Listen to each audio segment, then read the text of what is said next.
Assalamualaikum dan salam sejahtera. Nama saya Syahmi Firdaus bin Suhaimi. Ini adalah video dokumentasi saya yang bertajuk Mempromosikan Integrasi Mengurangkan Diskriminasi. Malaysia adalah negara yang kaya dengan beberapa tamadun seperti tamadun Melayu, Cina, India dan lain-lain. Ia menunjukkan bahawa Malaysia adalah sebuah negara yang sangat kaya dengan kepelbagaian kaum dalam masyarakat budaya dan sejarah. Jenis pembangunan yang dipilih dalam dokumentasi ini adalah 1. Pembangunan pendidikan, 2. Pembangunan masyarakat.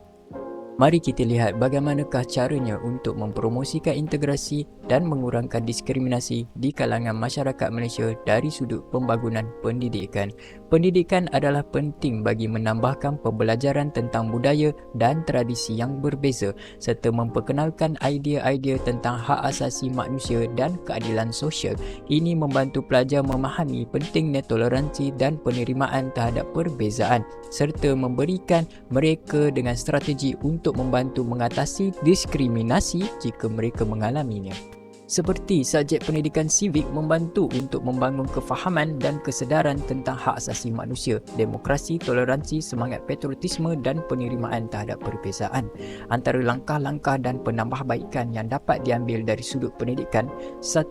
Menggalakkan kesedaran tentang kepelbagaian budaya. Kementerian Pendidikan Malaysia boleh menggalakkan sekolah dan pusat pendidikan memberi kesedaran budaya melalui kurikulum yang merangkumi pengalaman dan perspektif tamadun yang berbeza di negara Malaysia.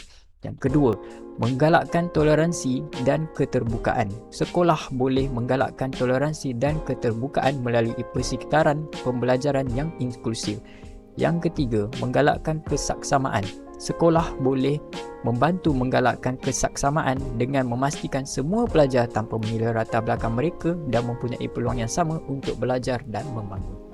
Unsur-unsur dari aspek tamadun dalam pembangunan pendidikan, seperti tamadun Mesir kuno yang memainkan peranan penting dalam sejarah pendidikan dan mempengaruhi sistem pendidikan yang ada pada hari ini.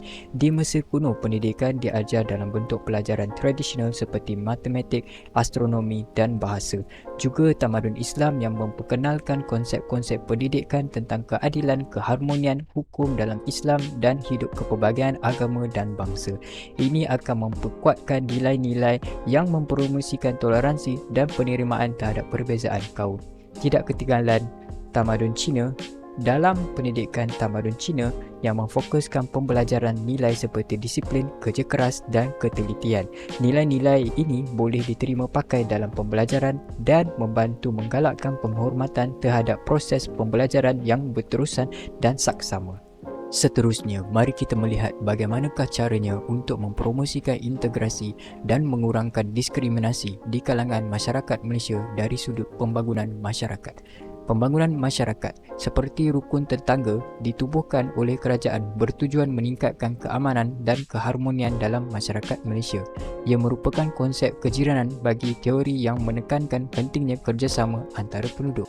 Ia mempromosikan kesedaran dalam membantu mengatasi isu-isu sosial seperti diskriminasi, ketegangan antara kaum. Ia juga memastikan bahawa setiap individu merasa selamat dan diterima dalam kalangan masyarakat. Antara langkah-langkah dan penambahbaikan yang dapat diambil dari sudut pembangunan masyarakat: 1. Memperkukuhkan kerjasama di antara kaum. Kerjasama antara kumpulan yang berbeza perlu ditingkatkan untuk mencapai matlamat bersama, seperti menggalakkan pembangunan ekonomi, alam sekitar atau kebajikan sosial. Kedua, memperkukuhkan perpaduan keluarga dan komuniti. Menggalakkan perpaduan keluarga dan komuniti boleh membantu mengeratkan hubungan antara kumpulan yang berbeza dan mengukuhkan keharmonian dalam masyarakat. Ketiga, menggalakkan hidup berjiran dan hidup bermasyarakat. Masyarakat perlu meningkatkan kesedaran tentang kepentingan hidup berjiran dan hidup bermasyarakat.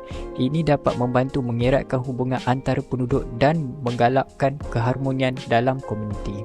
Sebagai contoh, konsep kejiranan menekankan pentingnya kerjasama, persefahaman dan interaksi yang baik. Antara aktiviti yang dapat dilakukan dari kelompok masyarakat seperti bergotong royong, aktiviti kebajikan, pertandingan sukan, pertandingan memasak, pertandingan permainan tradisional dan lain-lain.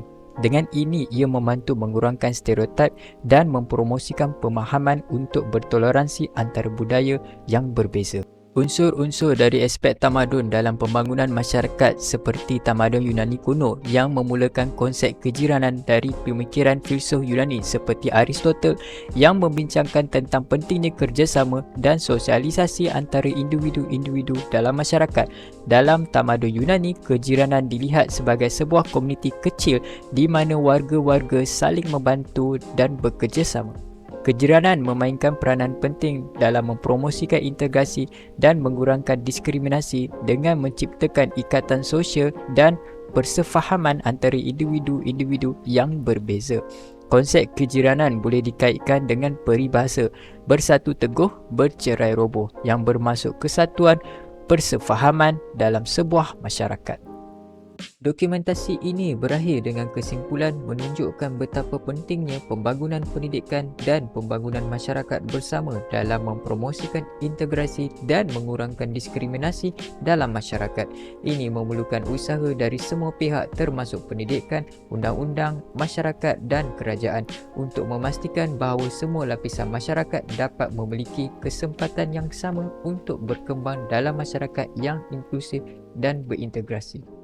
Terima kasih.